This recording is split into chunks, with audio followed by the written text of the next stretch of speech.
1892 family portrait discovered, and historians pause when they notice what is lying beside the chair. The photograph arrived at the Boston Historical Society on a cold Tuesday morning in March 2024, placed inside a worn cardboard box along with 17 other objects donated by the estate of a late collector. Sarah Mitchell, a curator who focused on 19th-century American photography, nearly overlooked it completely. She had been sorting through tintypes and cabinet cards for hours, her eyes sore from studying faded faces and aging paper, when she pulled out a stiff piece of cardboard backing that protected what seemed to be a plain Victorian family portrait. The photograph measured 8 by 10 inches and was mounted on thick cream-colored cardstock, with the photographer's name pressed in fading gold letters at the bottom. J. Morrison Studio, Boston, Massachusetts, 1892. Sarah placed it under the magnifying lamp on her desk and leaned forward. 5 people stared back at her with the stiff, unsmiling expressions common to the time. A bearded man in his late 30s sat in an ornate wooden chair, one hand resting on the armrest. A woman stood beside him, her hand placed on his shoulder, wearing a dark, severe, high-necked dress. 3 children were arranged around them, 2 boys and 1 girl, their faces pale and serious. Sarah had examined hundreds of portraits like this before. They were quiet glimpses into lives long ended, silent records of families who had spent hard-earned money to preserve their likeness for the future. Most revealed nothing beyond their careful posing, but something about this image made her stop.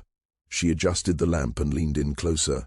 The image quality was unusually sharp for 1892. The details were clear despite more than a century of aging. She could see the texture, the man's wool suit, the fine lace collar on the woman's dress, even the tiny buttons on the children's clothing.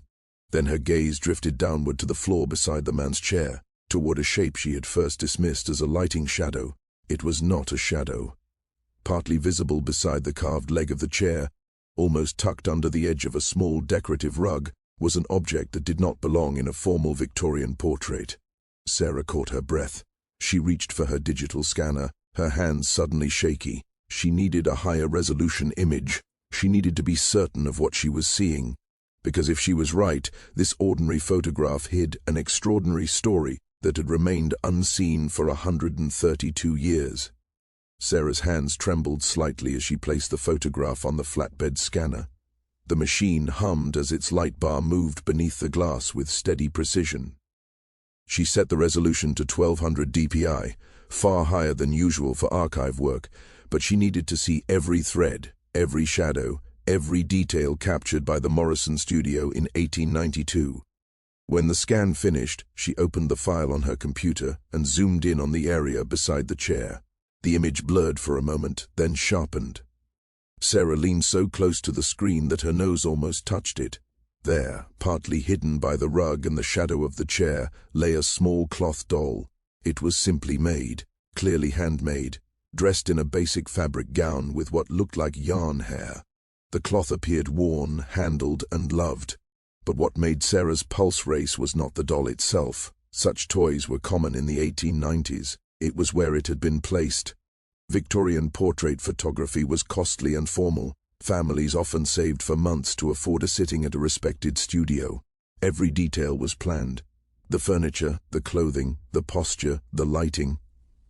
Props were sometimes used. A book, a pocket watch, a piece of jewelry.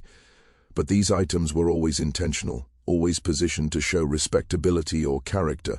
A worn child's toy would never be left carelessly on the studio floor. Never, unless someone wanted it there. Sarah pulled out her reference books on Victorian photography practices and spent the next hour confirming what her instincts already knew. In hundreds of family portraits from the 1890s, she found not a single example of a toy casually placed on the floor. When children's items appeared, they were held properly, displayed clearly, or arranged carefully on furniture. This doll had been placed so it was barely visible, present but easy to miss. Someone wanted it included, but not highlighted. The question was why. Sarah returned to the photograph and studied the 3 children more closely. The 2 boys, perhaps 8 and 10 years old, stood on either side of their father, hands folded in front of them, faces calm and blank. But the girl, the youngest, maybe 5 years old, stood slightly apart, positioned between her mother and the older boy. Her hand rested in her mother's, yet her posture looked different, more rigid, more unsure. Sarah grabbed a notepad and wrote down the photographer's name and studio address. Tomorrow she would begin searching city records. Someone in this photograph had a story, and that worn cloth doll was the key. The Boston City Archives filled 3 floors of a converted warehouse in the North End. Its climate-controlled rooms held leather-bound ledgers, crumbling newspapers, and file cabinets containing the recorded lives of millions. Sarah arrived when the doors opened at 9, carrying the photograph, her laptop, and a thermos of coffee she knew she would need. She began with the Morrison studio records. Thankfully, the photographer had been well known, and several business ledgers had survived. Within an hour, she found the 1892 appointment book. Its pages were yellowed but readable, filled with neat handwritten entries listing every sitting, client, and payment. She traced her finger down the September entries, then October, then November. There it was. November 14, 1892. Thomas and Elizabeth Harper, family portrait, 5 subjects. Payment received in full, $350. Sarah carefully copied the names, Thomas and Elizabeth Harper. She now knew who the adults were. But who were the 3 children, and why did the records not list their names? She moved to the birth records, pulling heavy volumes from 1882 to 1890, searching for children born to Thomas and Elizabeth Harper.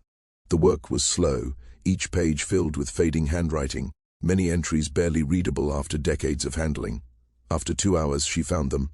James Harper, born March 1884. Robert Harper, born June 1886. 2 sons, only 2. Sarah leaned back, her thoughts racing. The photograph clearly showed 3 children, 2 boys and a girl, yet official records showed only 2 sons. There was no daughter, no 3rd child registered to them. She returned to the photograph on her laptop and zoomed in on the girl's face. She was undeniably there, standing with the family, her hand held by Elizabeth Harper. Yet she existed nowhere on paper. Sarah spent the rest of the afternoon searching death records, marriage files, immigration logs, and census data. She found Thomas Harper listed in the 1890 census as a supervisor at the Waltham textile mill, living at 47 Cedar Street with his wife Eli, Zabeth, and 2 sons. No daughter, no 3rd child.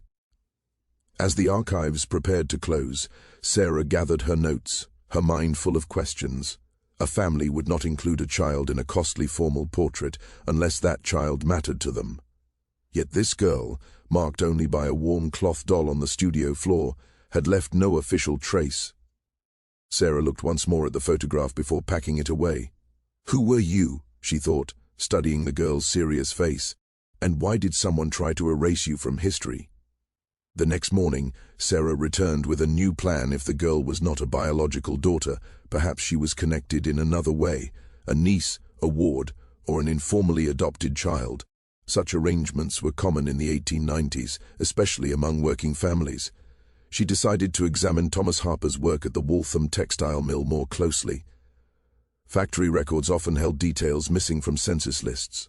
Employee rosters, accident reports, even personal notes. The mill records were stored under industrial history. Sarah requested the boxes covering 1890 to 1895 and settled into a corner table, working through them one by one. After an hour, she found Thomas Harper's file. He had worked at the mill since 1881, starting as a floor worker and rising to supervisor by 1889. That promotion explained how the family could afford the portrait. The file contained yearly evaluations, all positive, calling him reliable, hard-working, and respected by his crew. Then, tucked bet. Weaned 2 reports from 1891, she found a newspaper clipping someone had filed with his papers. The paper was brittle, the ink faded to brown, but the headline was still clear. Tragedy at Waltham Mill, 5 dead in boiler room fire. Sarah froze. She read slowly, her heart sinking with each line. On January 18, 1891, a boiler failure caused an explosion in the mill basement, starting a fire that spread quickly. 5 workers died, trapped when a stairwell collapsed. The article listed the names: Patrick Brennan, 34, Michael Donovan, 28, Catherine Riley, 29, Sean Murphy, 41, Margaret Sullivan, 27. The article described frantic rescue efforts. One name appeared again and again, Thomas Harper, who had been supervising the shift and had repeatedly gone back inside searching for trapped workers. Near the end of the article was a brief note. Mrs. Sullivan leaves behind a daughter, age 4, whose care and location remain uncertain. Sarah carefully set the clipping down as the pieces began to fit together. Margaret Sullivan, a mill worker, killed in a fire, leaving a 4-year-old daughter in January 1891. The photograph was taken in November 1892, nearly 2 years later. The girl in the image looked about 5 or 6 years old. Sarah began calculating dates, checking them against birth records. If the child had been 4 in early 1891, she would have been born around 1886 or 1887, making her about 5 in late 1892. Sarah spent the weekend researching Margaret Sullivan and the mill fire. The event had been widely reported, and she found several more articles. Margaret had been a widow. Her husband died of pneumonia in 1889, leaving her alone with her young daughter. She worked the early morning shift, starting at 5, which explained why the child had not been with her during the fire. Neighbors had cared for the girl afterward, but no article explained what became of her. On Monday, Sarah went to the Massachusetts State Archives to search orphanage records. Boston had several institutions for children in the 1890s. If the girl had entered one, there would be a record. She searched admissions from early 1891, reading heartbreaking entries of children left by illness, poverty, and disaster. But she found no record that matched Margaret Sullivan's daughter. Sarah leaned back, frustrated but convinced. The child had not gone to an orphanage because someone had taken her in privately. Someone who had been there during the fire. Someone who felt responsible. Thomas Harper. She returned to the photograph and studied it again. The small cloth doll, almost hidden beside the chair. Had it been made by Margaret Sullivan? Was it the only piece of the girl's old life she still had? Sarah turned to the Harper family's address records. If Thomas and Elizabeth had taken in the child, there might be signs in school or church documents. She spent the afternoon at the Boston Public Library examining school enrollment records for Cedar Street. Many were incomplete. E.t. But one entry stood out. The Cedar Street Primary School Register for 1892 to 1893 listed 3 children from 47 Cedar Street. James Harper, age 8, Robert Harper, age 6, and Anna Harper, age 5. Anna Harper. The name appeared nowhere in birth records and nowhere in census data before 1892. She had simply appeared in the Harper household sometime between the 1890 census and the 1892 school enrollment. Sarah felt the pieces finally locking together. Thomas and Elizabeth Harper had taken in Margaret Sullivan's daughter after the fire and were raising her as their own. They gave her their family name. They enrolled her in school as their daughter.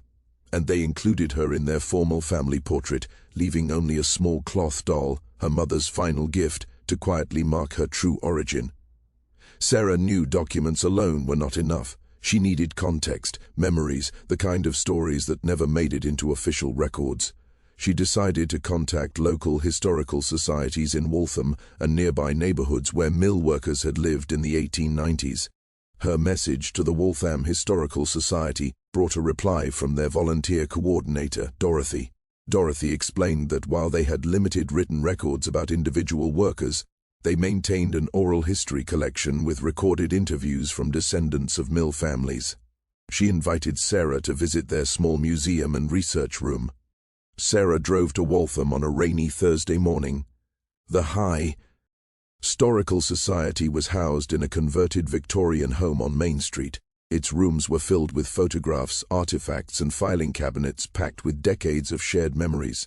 Dorothy, a woman in her 70s with silver hair and sharp eyes, greeted her at the door. "You mentioned the 1891 fire," she said as she led Sarah to a back room lined with shelves. "That tragedy left deep wounds here. Many families lost someone that day." Dorothy pulled out a binder of interview transcripts recorded in the 1970s and 1980s with elderly residents who had grown up in the mill district. These people had been children in the 1890s and early 1900s.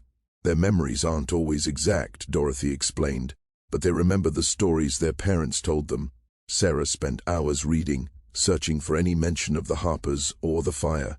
Most interviews talked about working conditions, daily routines, and the hardships of mill life. Then, in a 1979 interview with a woman named Helen, born in 1895, Sarah found something extraordinary. When asked about families she remembered, Helen's response included this passage: "The Harpers lived 2 houses down from us on Cedar Street. Mr. Harper was well liked, a fair supervisor. They had 3 children, 2 boys and a girl. My mother said the girl wasn't theirs by birth, but they loved her the same. She said Mrs. Harper's heart broke for the child after her real mother died in the terrible fire. They took her in when others wouldn't, and raised her as their own. People didn't talk about it much back then, but everyone knew, and everyone respected them for it." Sarah read the words again and again, her eyes burning with emotion. Everyone knew. The community had understood that Anna was not born a Harper, yet they protected the family, allowing the child to grow up without judgment or interference. Dorothy leaned over her shoulder. "It wasn't unusual," she said gently. "Legal adoptions were costly and complicated in the 1890s. Many families took in orphan children quietly, especially when there was a work or church connection. People accepted it and moved on." Sarah showed Dorothy the photograph. Dorothy studied it carefully, then pointed to the cloth doll beside the chair. "That says everything," she said. "They didn't erase her past, they honored it quietly. That doll was probably all she had left of her mother." With Anna's name confirmed and her origins clear, Sarah returned to Boston determined to learn what happened next. She wanted to know if the Harpers continued to raise her, if she lived a full life, if that single act of kindness gave her a future. She started with the 1900 census. The Harper family was still living at 47 Cedar Street. Thomas Harper, 45, mill supervisor; Elizabeth Harper, 42, James, 16, Robert, 14, and Anna Harper, 13, listed as daughter. No notes, no explanation. To the official record, she was simply Anna Harper. Sarah followed the trail forward. In the 1910 census, James and Robert had left home and were working in Boston factories. Anna, now 23, was still living with Thomas and Elizabeth, working as a seamstress, a skilled trade that suggested education and care. Then Sarah found the marriage record. Anna Harper married Joseph Mitchell on June 12, 1912, at St. Mary's Church in Waltham. Her father was listed as Thomas Harper. No mention of Margaret Sullivan. A tight feeling formed in Sarah's chest. The Harpers had given Anna more than shelter. They gave her a full identity, a clean beginning, and a place in the world. Sarah kept going. City directories showed Anna and Joseph living in Cambridge, where Joseph worked as a postal clerk. Birth records showed 4 children born between 1913 and 1921. Anna appeared in the 1920, 1930, and 1940 censuses, her life recorded like millions of others. She found Anna's death certificate from 1967. Anna died at age 80 in her daughter's home in Arlington. Her parents were listed as Thomas and Elizabeth Harper. Sarah sat quietly, staring at the document. Anna had lived 76 years after that photograph. She was raised by people who chose her, who accepted responsibility and hardship to give her a family. She married, raised children, and lived long enough to see grandchildren and great-grandchildren. She died not as an orphan of a mill fire, but as Anna Harper Mitchell. The photograph had captured more than a family. It had captured a rescue, a transformation, and a love that echoed through generations. Sarah realized the story was still unfinished. Anna's descendants were likely still alive. They deserved to know the truth behind the photograph and the sacrifice it represented. She began with Anna's obituary, which listed her surviving children, Catherine, Margaret, Thomas, and Elizabeth, the names caught in Sarah's throat, chosen in honor of both the Harpers and Anna's birth mother. Using public records and genealogy databases, Sarah built Anna's family tree by 1967. Anna had 13 grandchildren. After careful research, Sarah identified 6 who were still living. She wrote a thoughtful letter explaining the photograph and asking if any would be willing to speak with her.